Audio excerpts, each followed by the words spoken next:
What is the gospel of our salvation? The blood of Christ, the death of Christ, the burial of Christ, and the resurrection of Christ. That is the gospel of our salvation. Wala na yung makareplace niya na. Kung may taong na mag-replace, mag-pervert niya na, mga piki na, mga perverts na ng mga tao. So muna yung pinaka-safe na teaching about sa salvation, pinaka-sakto nga kaluwasan sa ato ang panahon karon is the gospel of our salvation. Blood, death, burial, and resurrection of Christ for our sins. Ang gihimo na ni Kristo para ang sa for our sins. Gihimo na niya para ang silot sa itong sala mabayaran. So siya na ang ibayad. Mga libre na ato ang kaluwasan. It is a one-man rule.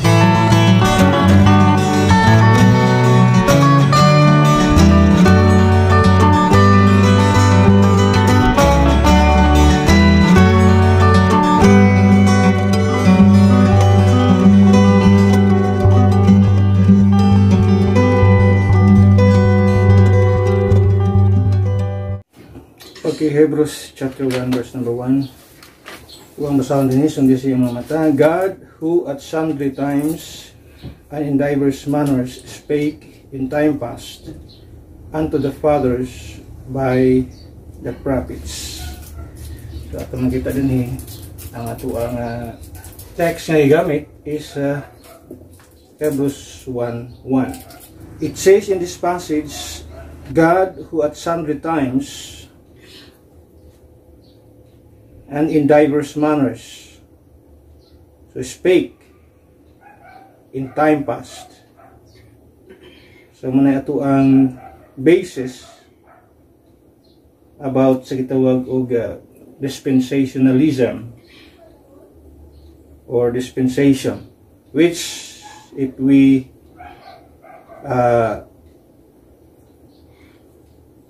want to look at the word per word about sa gitawag og dispensation ana sa 1 Corinthians chapter 15, sa gitawag og Ephesians 1, Ephesians 3, and then Colossians chapter 1. So 4 times in the scripture or in the Bible, the word dispensation has been used. So ang atong hisgutan ng kabuntagon, the truth about dispensational teaching. May tungod kini sa ito ang katudloanan, no? Especially dispensational teaching, or in short, dispensationalism. Maybe mo niya ito ang atong tagapagtagad this coming every Sundays na natay ato ang nahimo nga video about the truth about dispensational circumcision. So atong dungagan din the truth about dispensational teaching. Dispensational teaching is a theological framework that interprets the Bible as divided into specific dispensations. So we have 7 dispensations sa ato ang podcast sa atong online ministry, during which God interacts with humanity in different ways. Unang atong gibasa diri kagalida, who at sundry times, the word sundry means various, and in diverse manners, the word diverse means different. So ang Ginoo nakigsulti siya sa mga sa gitawag og various times. Nailahi-lahi nga panahon. Ug nagsulti po siya diri og lahi-lahi nga pamaagi. Mo nang ato ang basis, ato ang dispensational teaching nga ang Ginoo sa nagkalahi-lahi nga mga panahon.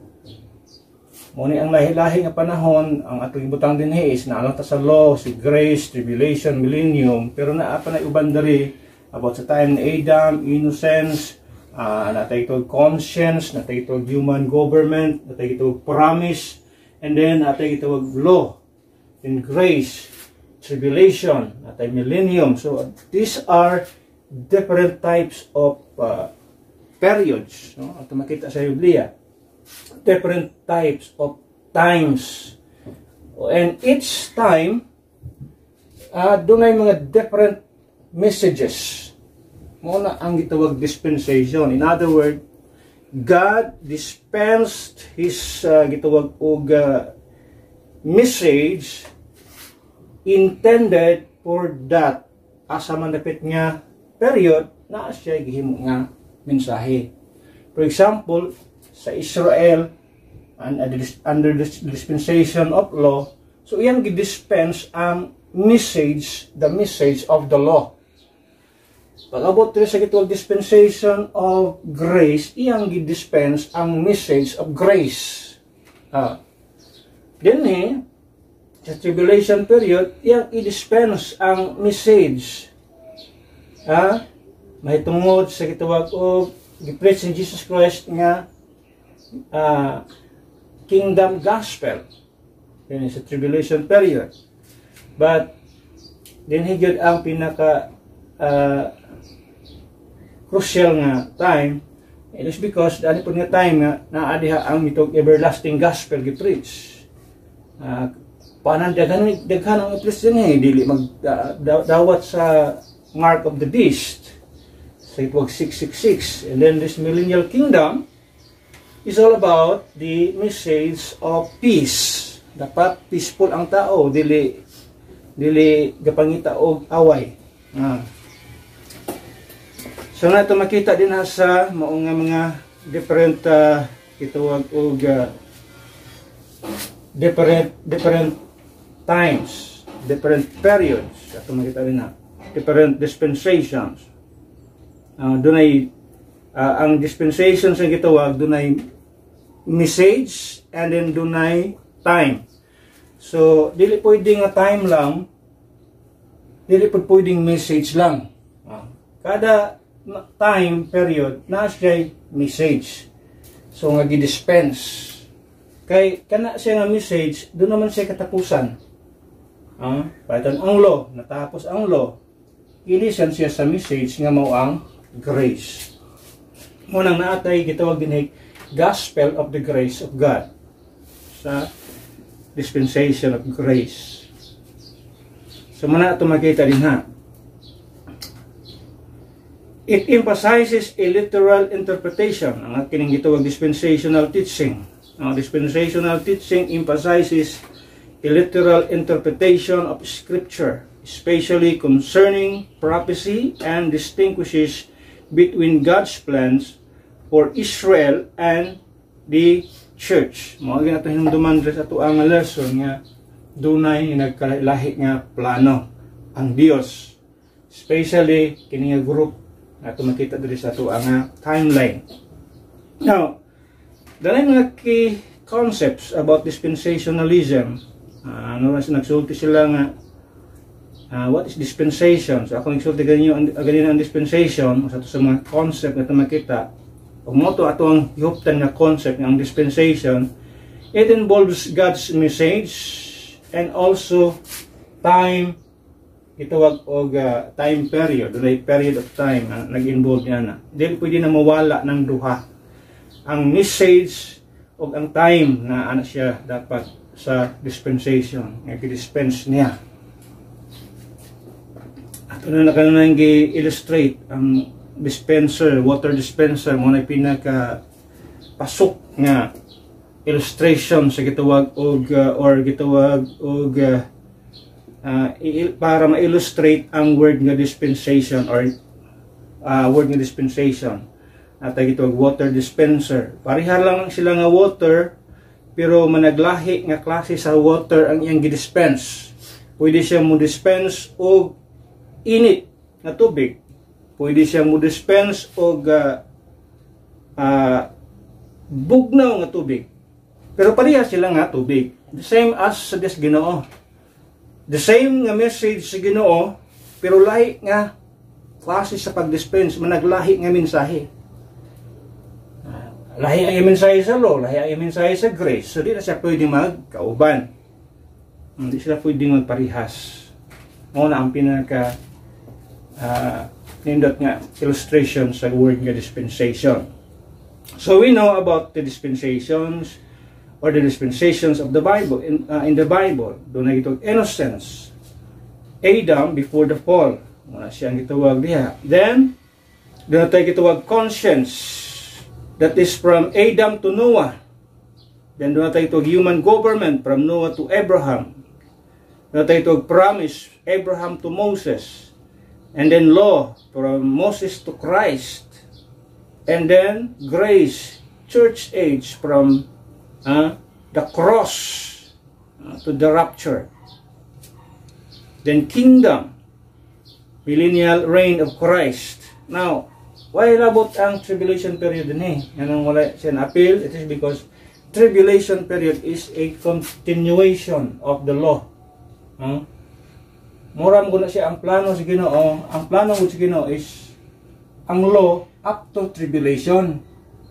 But since gitagaan og tsansa ang mga katawan sa Ginoo nga dili mo undergo ani nga gituwag og punishment para ma-save sila ani nga punishment, so naasin nga abot si Kristo Jesus, nagwali siya para maabot ang millennial kingdom.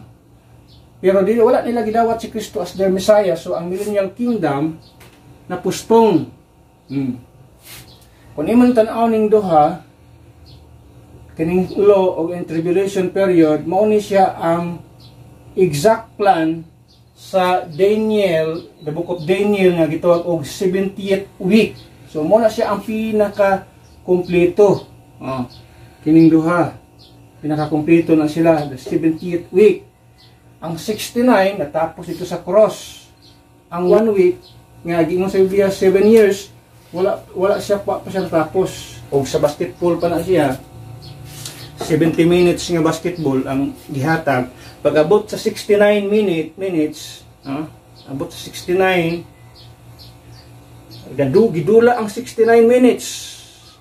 Pagkatapos sa 69 minutes, nag-time out. Time out. So, doon na inigawas nga mga, sa ito gana, mga, sila mga show diha, panghimuon. Time out. So, ang time out, we don't know kung pila ka minutes ang time out. Pero once ang time out tapos na, muwisol ang referee sa yang pito, pasabot balik na og dula. So muna yung katapusan nga 1 week. Kini 1 week. Kini mura na siya time out sa basketball pa. So muna siya kay kini gitawag tribulation period, continuation sa Israel. Muna sa 70th week of Daniel nga tumakita. So then at tumakita rin literal interpretation. Dispensationalist, we as dispensationalists interpret biblical prophecies and texts literally unless the context clearly indicates symbolism. Then, Israel and the church, wala tumantayan basta dispensational teaching. There's always a teaching nga doon nag-difference ang Israel ug ang church. So, di na sila parehas, di na pwedeng isagot. Muna siya basta dispensationalist. Israel and the church, yung makita diha, they see, kita as dispensationalists, we see a clear distinction between Israel, God's earthly people, and the church, God's heavenly people, believing that God has separate and ongoing plans for both. Wala dili ta para sa mga gitawag og gitawag replacement theology nga ang Israel tapos na, wala na sila sa sin, tapos na sila. Pero kita nagtuo nga na ay Israel. And in fact, the nation of Israel was established anya itong gitawag 1948. Doon ay daghang klase sa dispensationalism, variation or gitawag og different types of dispensationalism. And actually, 5 man unta ni sila. Pero kung atong pagtaga na adunay kitog classical dispensationalism, which we as Bible believing dispensationalists gikan ta dinhi ani nga classical dispensationalism. The only gitawag different gitawag teaching between us and them aning gitawag classical dispensationalism is that classical dispensationalism believes that that salvation in the Bible is always by faith. So muna yung kalainan sa ato ang gitawag dispensational gitawag classical dispensationalism. So they believe that salvation in the entire Bible is always by faith. So we do not agree with that because there's so many proofs, evidence in the Bible nga in olden times during sa gitawag law, ang salvation, it involves faith and works. Muna ito makita sa Biblia. So doon na kita gitawag progressive dispensationalism. This progressive dispensationalism recognizes more continuity between the dispensation while still maintaining distinction. Other gitawag og dispensationalism ato makita is dunay gitawag og revised dispensationalism, and then dunay gitawag og hyper dispensationalism. This hyper dispensationalist does not believe about sa gitawag water baptism. So wala sila water baptism, wala baptism sa ilaha. And we kita nga ikalima, Bible believing or Bible believer dispensationalist. So muna ito ang gitawag og trademark, muna itong tatak, muna itong timailhan. Ay muna tag Bible believers dispensationalist nga sa uban nga mga dispensationalist na makita kita ang pinakaduol sa itong classical dispensationalism atong gitawag. Formula na itong kalainan kanang pagtan-aw nato sa salvation in the entire Bible. So muna kalainan nato. Doon ay accuse o doon ay mga critics nga kining ato ang teaching, dispensational teaching. Nagsugod daw kuno ni John Nelson Darby, during sa 18th century. Develop ni Scofield during 19th century. Pero it's a lie. Gitawag nila si John Nelson Darby as the modern dispensationalist. So when we call him modern dispensationalist, that means dunay mga older dispensationalist, dunay mga katong mga una pang dispensationalist kaysa ni John Nelson Darby. But there are a lot of, according sa history, doon ay mga tao nga mga dispensationalist. This teaching is not well known. Kung imong tan-aw, nganong dili siya well known nga teaching. Now, try to imagine the history of the church. Since the beginning of time, the history of the church has been, grabe ang cruelty ba? Ang cruelty nga nahitabo sa church. And in fact, ang atong mga apostles, ang mga apostles sa unang panahon, they were persecuted. They became martyred. At makita, sila ang mga martyr sa unang panahon. Si Peter, kung sa ginahitabo kang Pedro, namatay siya, gilansang sa krus, pero pinabaliktad. So, walay gitawag og mahimo nga, and in fact, kung naaman tayo mga books nga nahimo siguro sa unang panahon, pwede sana siyang pangkuhaon sa mga nag-persecute na sa atong mga forefathers. Kay naipanultihon nila ingon, in every war, ang mudaogay kuno sa gubat, motoy maggunit sa history.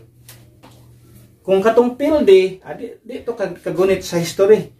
So, kung kisa itong nidaog, sila ang dunay naratibo sa history. Sa ighimo sa nito mo during that time. Now, the history of the church naani siya sa time sa gitawag og Roman Empire.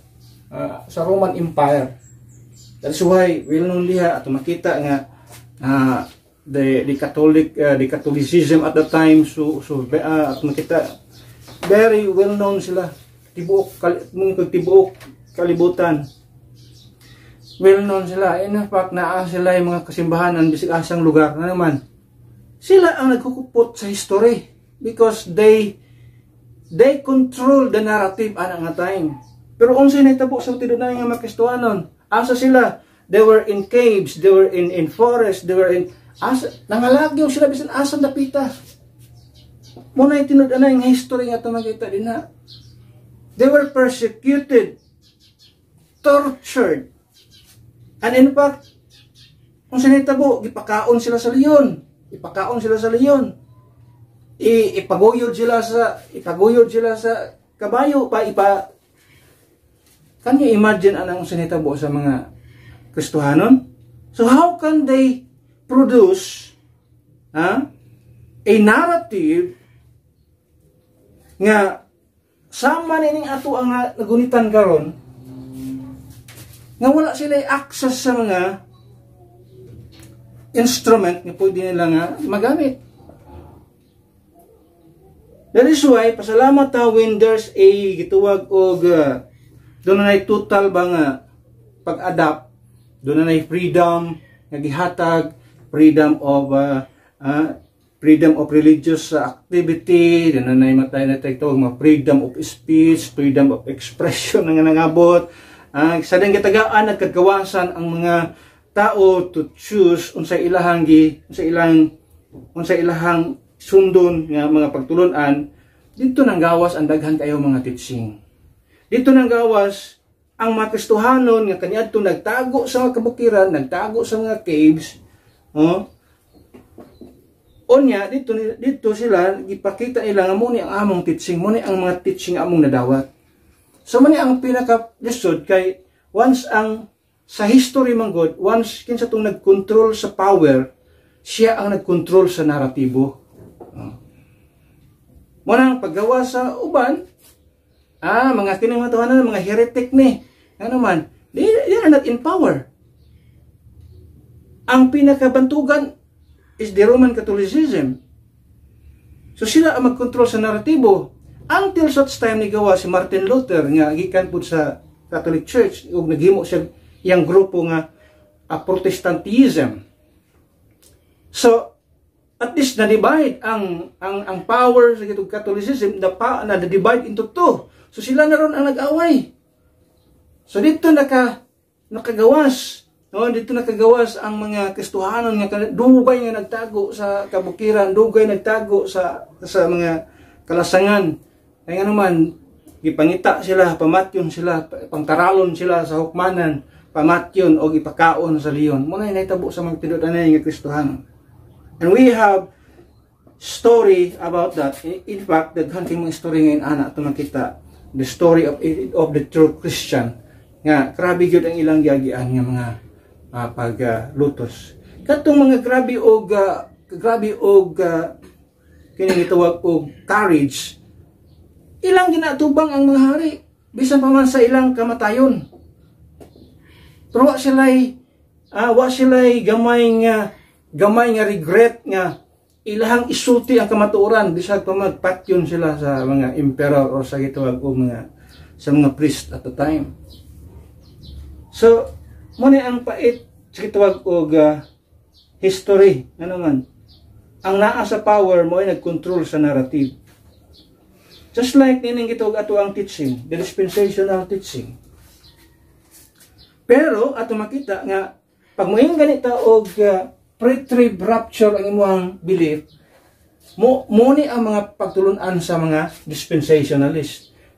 Pre-trib rapture, dispensationalist na nga teaching. Israel and church, dispensationalist na siya nga teaching.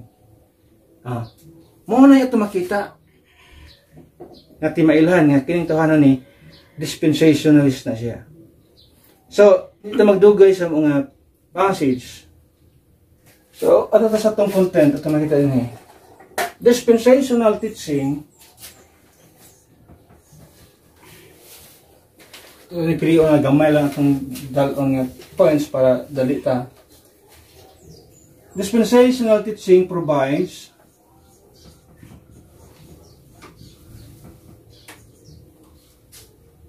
clear context in the Bible.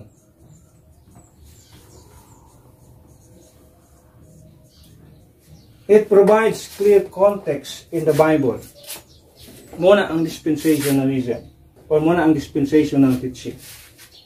If you don't follow dispensational teaching, if you follow a covenantal or gitawag og kining kang covenant theology, mga Calvinist na teaching about teaching ni Calvin, mga Calvinist, una ang gitawag covenant theology. If you follow that, wala kay klaro nga context sa imong pag-study sa Biblia. Pero ang dispensational teaching ka-provide siya clear context in the Bible. Whether we like it or not, there's always context for the Gentiles. Muna ito ang gitanaw. Kita as Bible believer dispensationalist or kita nga mga dispensationalist, we always put distinction ning tulo ka grupo sa Biblia. Dili pwede nang atong walaon ang tulo ka grupo sa Biblia.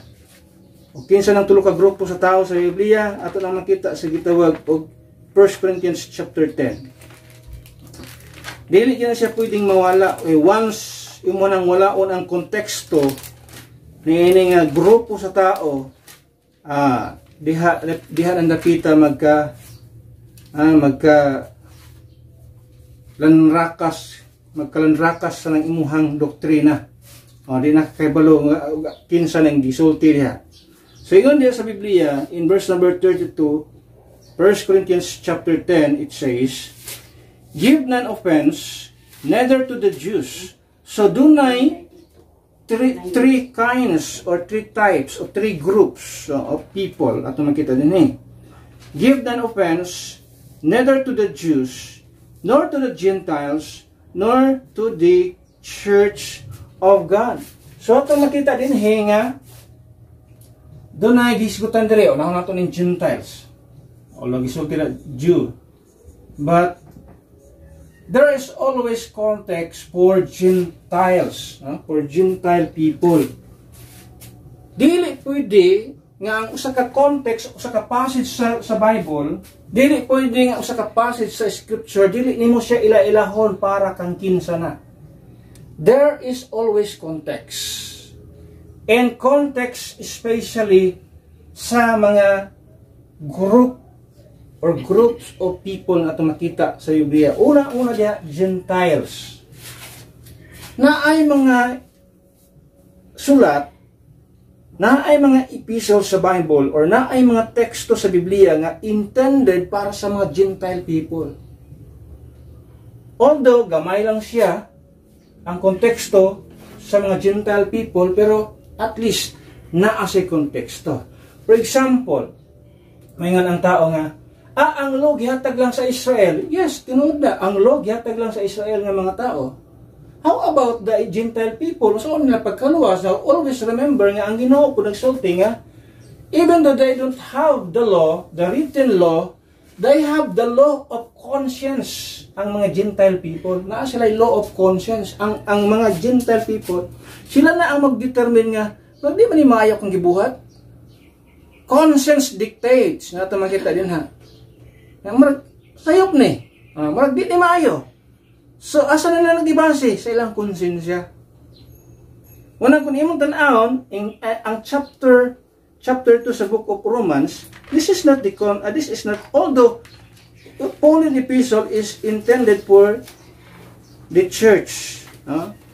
Pero hinamdaman ito nga, that's why we have rightly dividing the word of truth. Nasa Biblia na sulat pa ito na isgutan unya. Kung imong tanawon din ha, it does not only talks about the the Jews. Kung dili, nagisgot ni siya sa tanang tao, all sinners. Kung imong tanawon din na sa Biblia.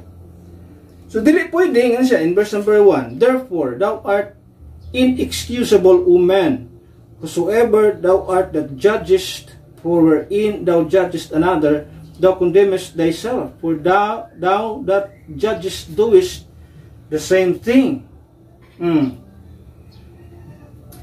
Yes, din in verse 5, dito ambak sa verse 5, but after thy hardness and impenitent heart treasurest up unto thyself wrath against the day of wrath and revelation of the righteous judgment of God, who will render to every man according to his deeds. Verse 7, to them who by patient continuance in well-doing seek for glory and honor and immortality, eternal life. So, muna ang gipangita sa mga tao. And siya, but unto them that are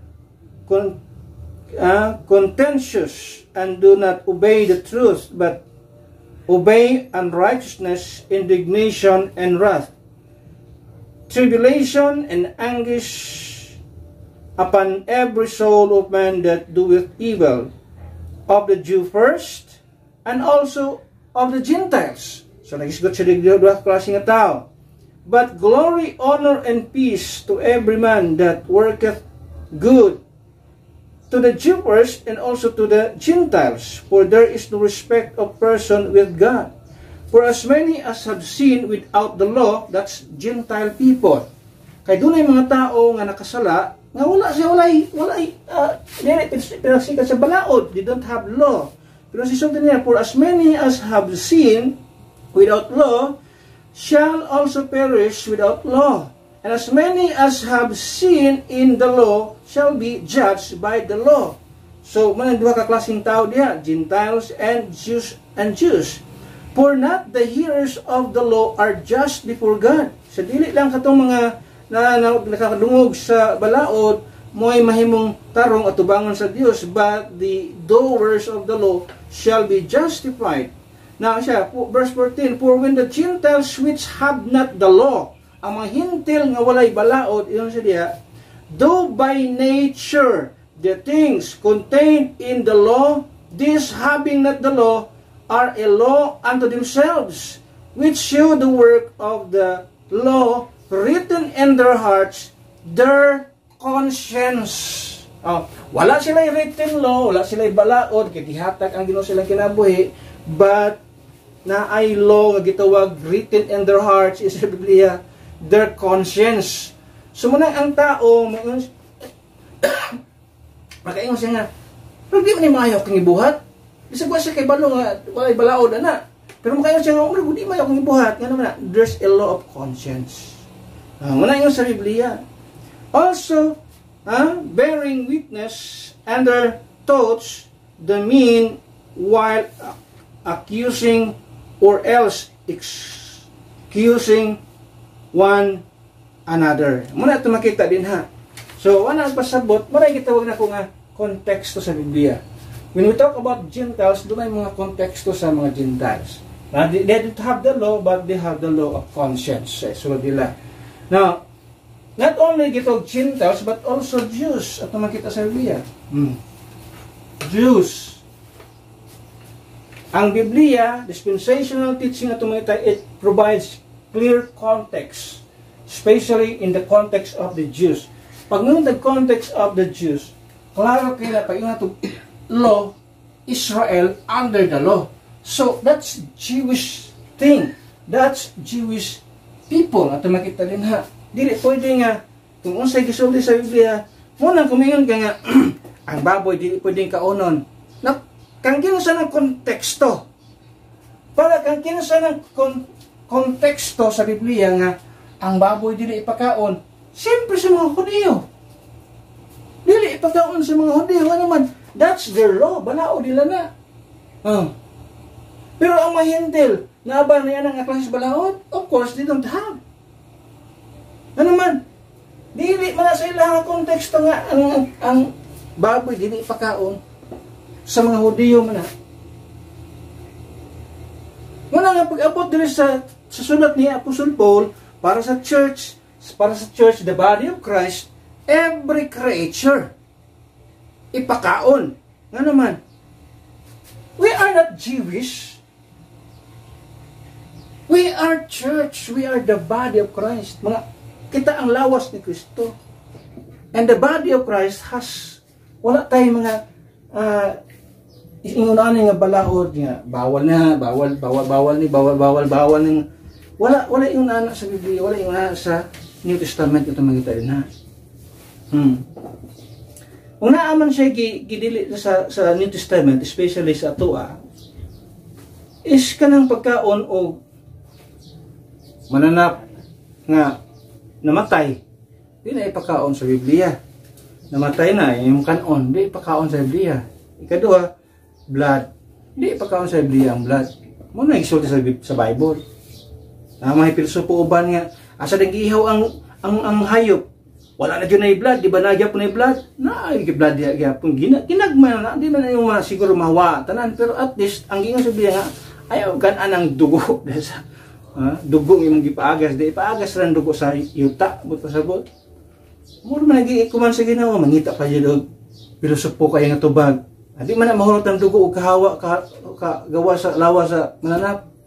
Ngita lang yung pilosopo, klaro na ka instruction sa Ginoo nga once mukaon ka sa mananap, ibutang ng dugo diya sa yuta, ipaagas ang dugo diya sa yuta, ayaw i-appeal. Mura yung instruction sa Ginoo. Huwag naman bibili ng gula, basta imong gisunod ang instruction sa Ginoo. Mura yung gisulti sa Biblia. Kaya ang tamugo biyan sa gisulti sa Biblia. Kaysa may pilosopo pa nga di mahulog kaagas ang dugo sa mananap sa ihawan pa na. Sana imagine anang nga klase sa reasoning. Sa klaro-klaro na instruction sa Ginoo na bumanay buhato na to. Imo pa yung pilosopohon. So doon ay konteksto when it comes sa Jews. For example, ang context sa mga Hudyo is magbantay sila sa adlaw ipapahulay. Kung makabasa ka sa Biblia o adlaw ipapahulay or rest day or Sabbath day or man gito gibantayan sa mga tao nga sunod ang doktrina, Sabbath keeper. Kung makadungog ka aning klase sa doktrina or makabasa ka na sa Biblia nga dunay Sabat sa Biblia, adlaw ipapahulay sa Biblia, tanaw nimo kinsang konteksto para kang kinsang grupo sa tao. So wala giskutan sa Biblia na kundi mga Hudyo lang. And Sabbath day was never commanded and it's not intended for the body of Christ, the church. It wasn't. Makita, basaha ang Biblia. Walay mando ang Biblia nga ang adlaw ipapahulay sundo na siya sa body of Christ. Wala. Pwede ka mo simbag Lunes, pwede kita magtigo Martes, pwede kita magtigo Merkules, Huwebes, bisa kung sa adlaw.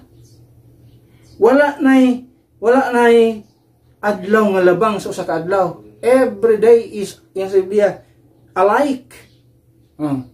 Wala ka lamang nga munang sa after sa resurrection of Christ, as sila nagtigom, every day, daily, they are in the temple. Can you imagine, ana? There's no more, mo ni ang pinakaadlaw nga balaan. Di, wala yung ana, ang tanang adlaw parihas na. We can gather all together, or we can gather together, kung sa adlaw, as muna atong purpose, pwede na to na. Pero nga atong gipili ang Sunday, it's because we know that Sunday is the resurrected, atong makita is to commemorate the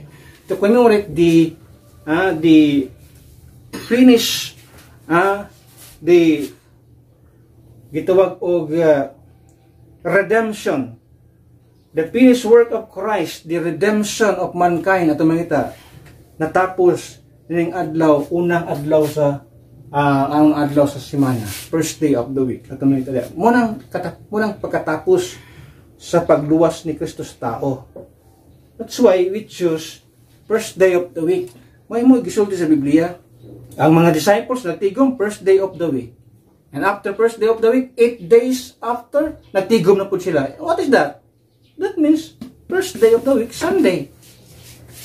Kung kag 8 day, pag rotate sa kalendaryo ana, pag imong kag 8 day, but pasabot, first day na po na siya sa another nga set sa week. That's what we choose at mga kita na. So, we, as a church, wala tayo naman, nga, doon ay different, doon ay gitwag og difference ang church o ang Israel. Dili pwede na mag-uban. Once imo nang ubano ng duha, Israel ang church, imo nang imong doktrina, magkalandrakas sa imong doktrina, mabanta yun mis adlong ipapahulay. Pwede gusto para sa church, para gusto sa Israel. Munang, dispensational teaching provides clear context in the Bible. Kangkin siya ng konteksto. Kana mga passage, para kangkin siya ng grupo gisulti. Para sa Gentile ba na? O para sa mga Hudyo? Muna ibuta na ito. Question nga, gitawag ta nga, doon ay gitawag og dili ba mo mga valid questions sa Biblia sa atong kinabuhi nga ang yan atong tagaan o clarification. That's why we have a clear context. Sa pailain, circumcision gitawag sa mga Hudyo, kining matuhanan ni di mo malangit, di mo maluwas kung di mo magpa-circumcise. They are talking about physical circumcision. Especially in the book of Acts, chapter 15, na mga tao din nga, di mo masave kung di mo magpa-circumcise. Actually, tanang tao ka, circumcise naman, di na may tao sirong, pisot ka ang panahon na sa 15, naisulti din yan siya sa verse 1, and certain men which came down from Judea taught the brethren and said, except ye be circumcised after the manner of Moses, ye cannot be saved. Can you imagine Dili mo maluwas kung di mo magpa-circumcise after the manner of Moses. But pasabot mo ning circumcision, nagihatag niya ang Abraham, and after Abraham, iyang gibutang, kana nga covenant, gibutang niya, giapil niya sa law. Walang nanay circumcision after the manner of Moses, under the law. So, circumcision here is physical circumcision. I think, tanan man siya ng tao karon circumcised na sa tibok kalibutan karon. Kung naamay dili circumcised, I don't know if they are health conscious. Kaya nga naman, part na guni sa health, kining circumcision. Sa unang panahon, part na siya sa gitwag circumcision. Pero dunay dako kayong kuanan pa. Spiritually, dunay dako kayong kuan. It is a covenant between God and the seed of Abraham, the Israelites people. So, circumcision in the Old Testament times is a covenantal thing. It is His covenant to His people, Israel. So, manang insulti din kamo mga tao din if except ye be circumcised after the manner of Moses, ye cannot be saved. Di mo maluwas kung di mo magpatuli. Ingon sa inyong matuwanan So, ingon sa mga tubag sa mga apostles. So, di na mauna karon. Hindi na yung anak karon. So, context atong pagtaga din Importante ang context. There's a context when we talk about the Gentile people. There's a context when we talk about the Jewish people. There's also a context when we talk about the church. Church, the body of Christ. That is why when we talk about salvation nowadays, pag ngayon tag church age salvation, maybe next time atong tunandali ang gitawag the truth about dispensational salvation, because gusto natin nang makita sa Biblia kanang dispensational salvation. So when we talk about salvation during sa dispensation of grace, muna ang kalainan sa ato Muna, kung doon ay mga tao nga magtudlo nga ang kaluwasan, faith alone in the entire scripture, muna itong gitunan na itong milabay pa, nga, sa tawag gining, mura na siya scam sa Biblia, deception sa Biblia, at makita mga tao nga nag-deceive sa mga tao. When we talk about, manguntang nga faith in the entire scripture, Muna way of salvation. Dili na siya mao. Napoy mingon nga faith and works is the way of salvation in the entire Bible. Another po na siya nga deception sa tao.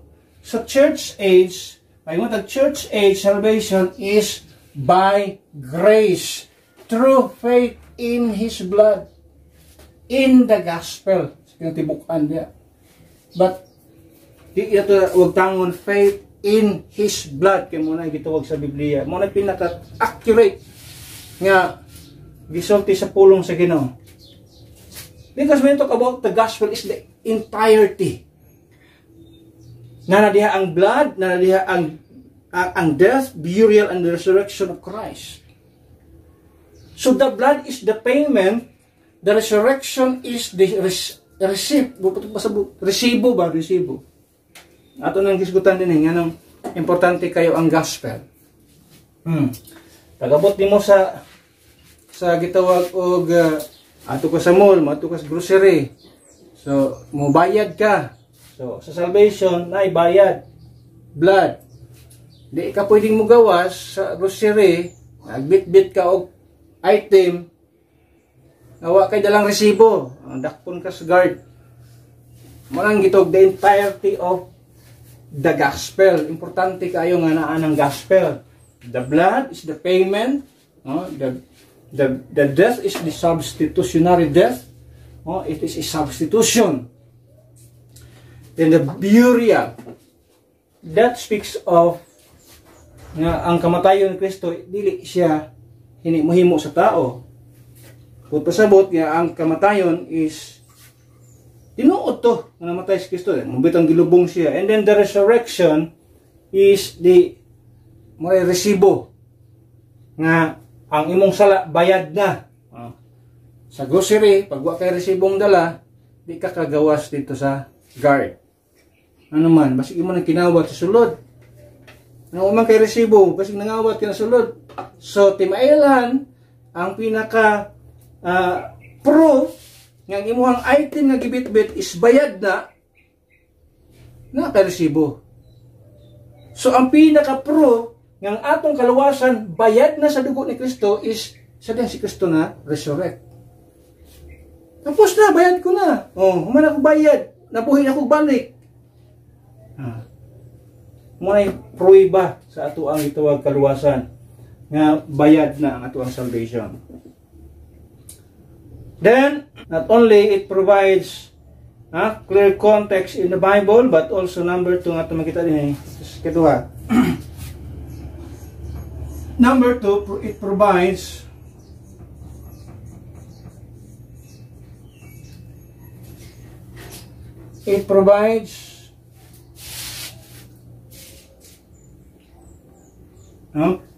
dispensational teaching provides a cure for contradiction or contradictions in the Bible.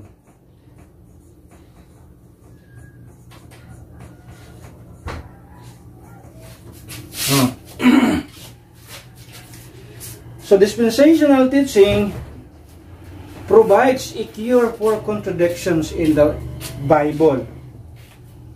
Whether we like it or not, although we as Bible-believing Christian, as dispensationalists, we do not believe on contradictions sa Biblia because of our teaching dispensationalism, because of dispensational teaching.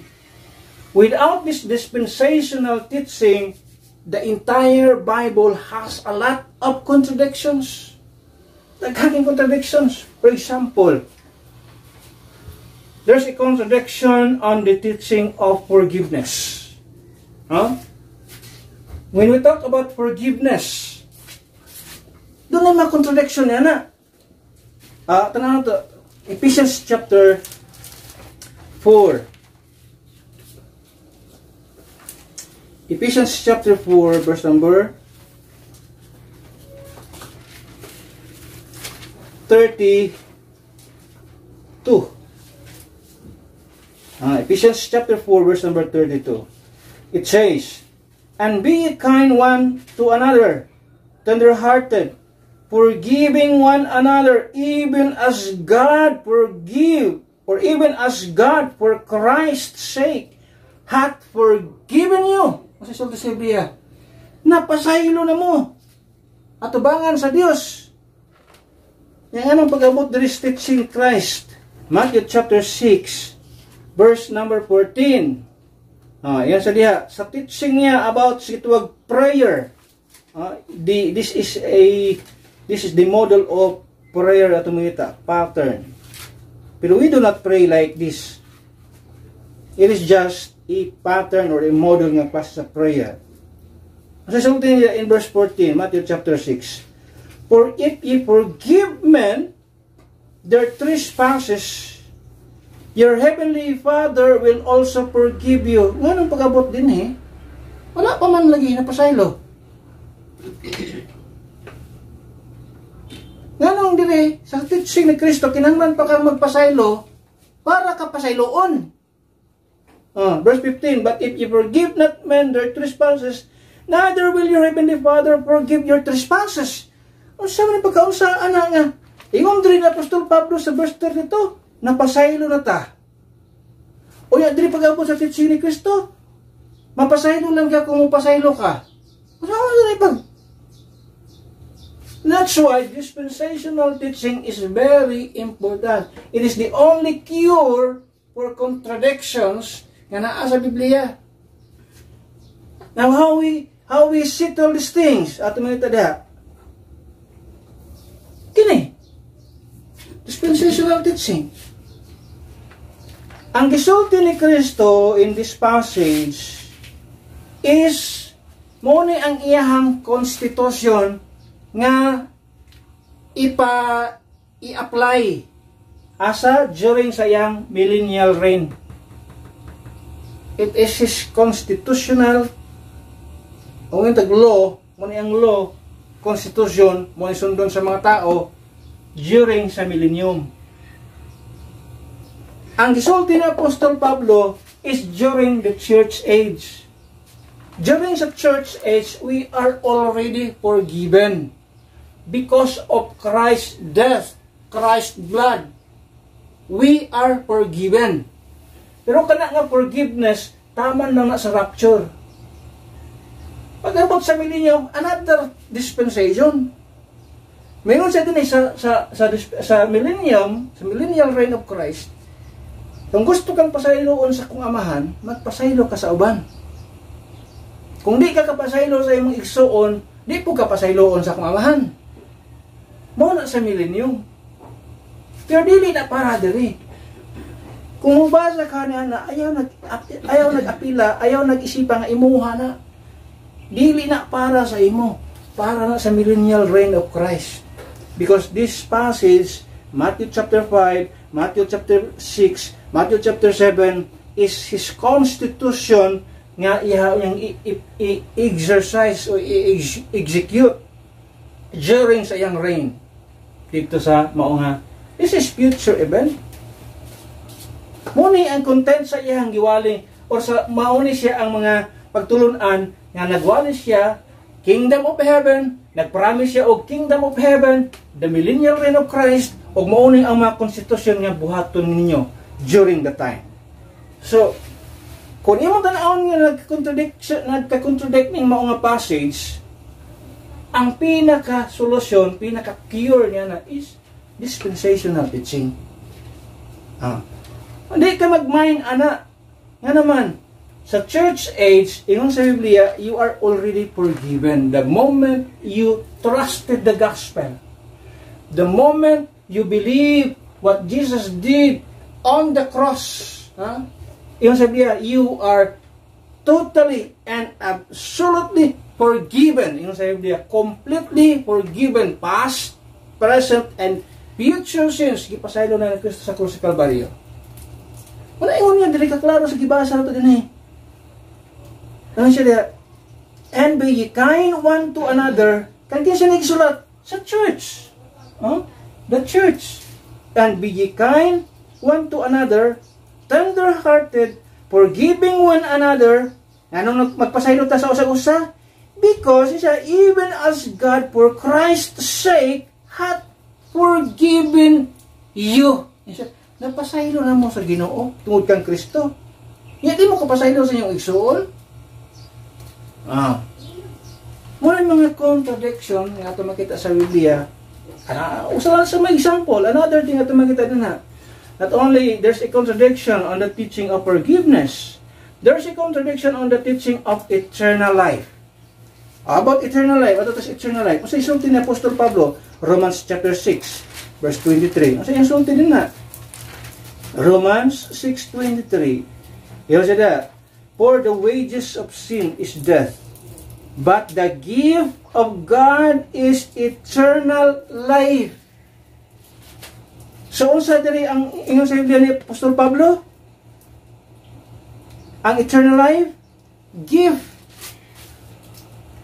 Yung anong pag-abot diri sa Matthew chapter 19. Sa sulti diha. Anong nalahi naman ni diri sa pag-abot sa book of Matthew? Matthew chapter 19, verse number 16. It says, and behold, one came and said unto him, Good master, what good thing shall I do, that I may have eternal life? Kalaro kaya pangutana ha?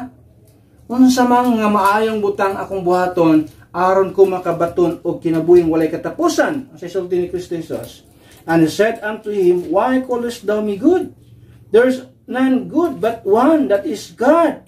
But if thou wilt enter into life, sisultan niya, keep the commandments.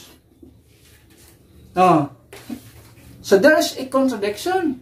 Ang ingon din ni Kristo, bantayan nimong mga sugo, law, commandments. Ingon ni Apostol Pablo, ang eternal life, gift of God. Kasi may tinuod na. Puro na sila tinuod. Ang eternal life, you have to keep the commandments. Ang eternal life, gift of God. Pero it sounds contradictory to each other. Makita niyo mo. Pero ang pinakasolusyon, dispensational teaching. That's the only cure. Unsa day ang tayo mag-isulti ni Ginoong Hesus ang Matthew? It's under the law. Nung under the law nga, New Testament maning Book of Matthew. Now, ang law natapos siya kung asa si Kristo namatay sa cross, dito natapos ang balaod. Dito ang Old Testament natapos. So, biblically speaking, the book of Matthew partly diha is Old Testament. Kung asa dapita si Kristo namatay, aning book of Matthew, kung si Kristo namatay siya in chapter 27, dito natapos ang Old Testament. Because sa Biblia, nagsulti siya nga si Kristo nagkinabuhi under the law. Kunya, ingon ang Biblia nga ang New Testament, wala mag-start, kung dili siya mag-start, kung dili mamatay ang testator. So without the death of Christ, there's no New Testament. So, the moment nga ang testator namatay, that is Hebrews 9:15, diha nag-start ang New Testament. So, ang New Testament wala nag-start sa Matthew chapter 1. Muna may thinking sa uban nga, New Testament naman yung Matthew. Wala nag-start ang New Testament sa chapter 1. Ang New Testament nag-start sa kamatayon ni Kristo dito sa Krus sa Kalbaryo. Muna tinuod din ha. That is Hebrews 9. Tara sa Hebrews chapter 9 para itong kita ang proof kay basi mapagkamalantang nagitang butang ng istorya. Hebrews chapter 9 verse number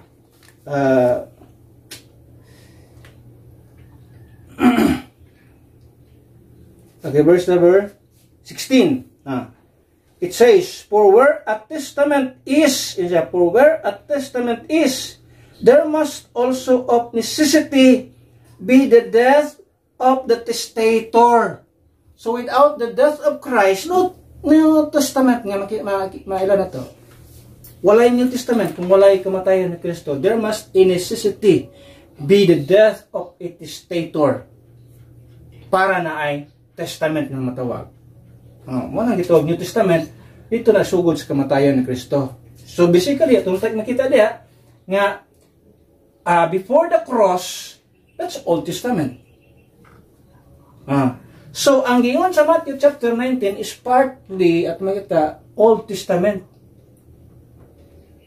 Sa Old Testament, kinahanglan kang mubantay sa sugo. You have to keep the commandments in order for you to acquire eternal life. But in the New Testament, yung sabi niya, eternal life is a gift of God. Gasa sa Diyos. There's a difference between reward and gift. Isla parehas. So sa atuwa karon, gasa ang eternal life. Gift of God. Sa una, maningkamot ka. Unsa na? Dispensational teaching. Another. There's a contradiction not only on the teaching of forgiveness, eternal life, but also Holy Spirit. Ayan ang Ephesians chapter 1. Sisulti sa Ephesians chapter 1.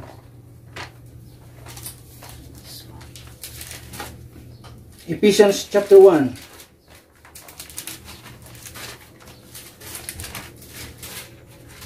Verse number 13. It says, in whom ye also trusted after that ye heard the word of truth, the gospel of your salvation. In whom also after that ye believed, ye were sealed with the Holy Spirit of promise. So we are sealed of the Holy Spirit of promise. Until when? Mao nga sealing. In Ephesians chapter 4, verse number 30. Kung tubag ko na ito ng pangutana, until when the sealing is in Ephesians chapter 4, verse number 30. And grieve not the Holy Spirit of God, whereby ye are sealed unto the day of redemption. So, unto the day of redemption. Gisilyuhan kita sa Holy Spirit para niining panahon na. The day of redemption, the day of rapture. So, basically, the sealing of the Spirit is taman diya. Para diha, yun siya. Sa rapture. Pero sa unang panahon, dili yung na. Psalms 51, makita niyo mo sa prayer ni David ito, Lord, ayaw kuha ang Holy Spirit na sa kuha, Lord. Psalms 51. Sa prayer din hinga. Dili mahimong prayer na to karon. Prayer ni David. Dili ni mo prayer na to nga. Lord, ayaw tanggala ang Holy Spirit. Naargil yung Holy Spirit sa tuwang kasing-kasing, pero mas mag-grieve lang siya kung makahimo tag mga kasalanan sa tubangan niya. Ano sa diya? Psalms 51, verse number 11, it says, cast me not away from thy presence, and take not thy Holy Spirit from me. Take not. Ayaw kuha ay mo Holy Spirit, gikan ako. Is that our prayer today? Dili yung na itong prayer karon na makasalat sa Lord, ayaw kuha ay mo Holy Spirit. No. The Holy Spirit resides in our hearts until the day of redemption. Kung maghimo tag kasalanan, he might be grieved, quenched, masakitan siya sa ato. He cannot perform sa atong kinabuhi. Pero nung kang mahawa siya sa ato ang kinabuhi. So, contradiction? Yes. Solution and cure niya na is dispensational teaching.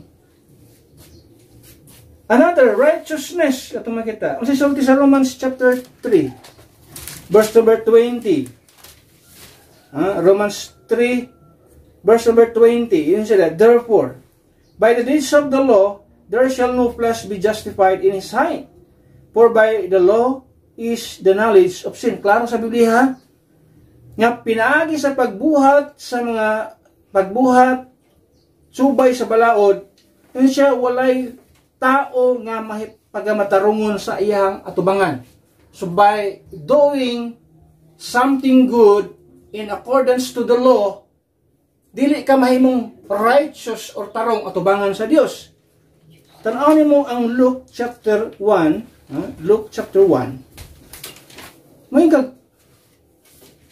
contradiction man siguro ni diri sa Luke chapter 1. Ang tanawon sa Luke chapter 1 verse number 6.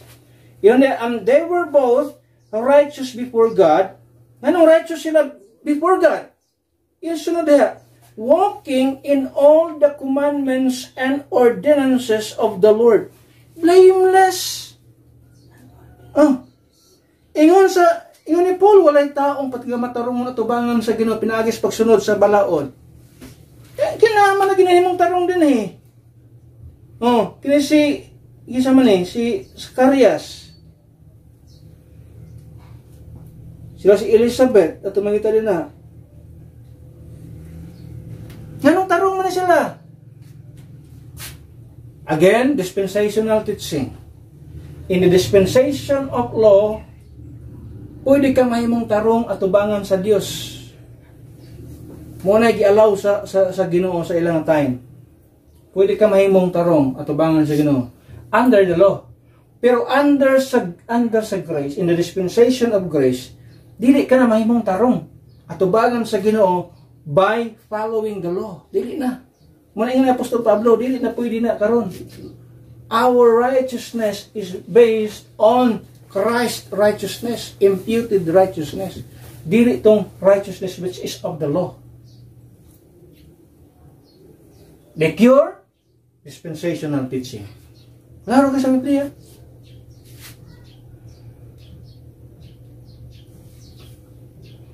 Salvation. About salvation. Masasabi Titus chapter 3. Titus chapter 3. Verse 5. It says, not by works of righteousness which we have done, but according to His mercy, He saved us. So, giluwas kita niya, tungod sa kaluoy niya. By the washing of regeneration and renewing of the Holy Ghost. So, tanaw nato diri sa Ezekiel chapter 14. Ato na nang gibasa ato milabay, Ezekiel 14.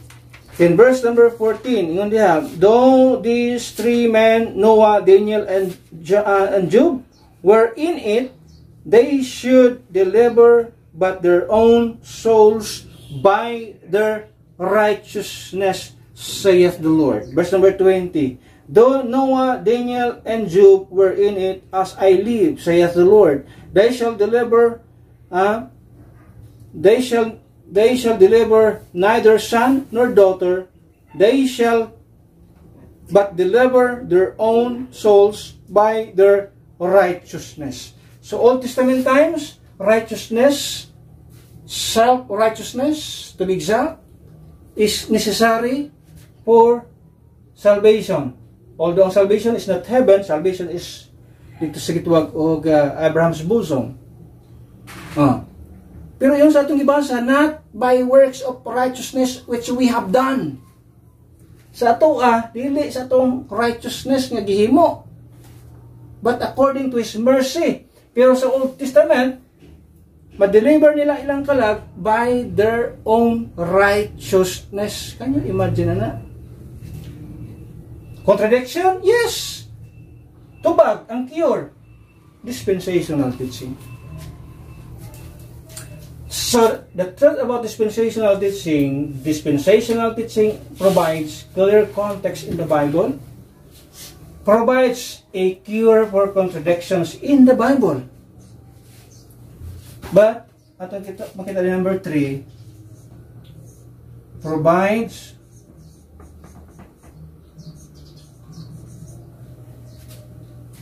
complete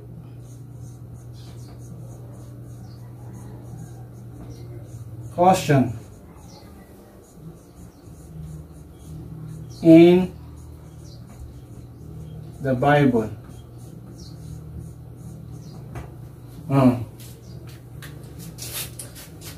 Muna ang gahatag kanatong caution sa Biblia.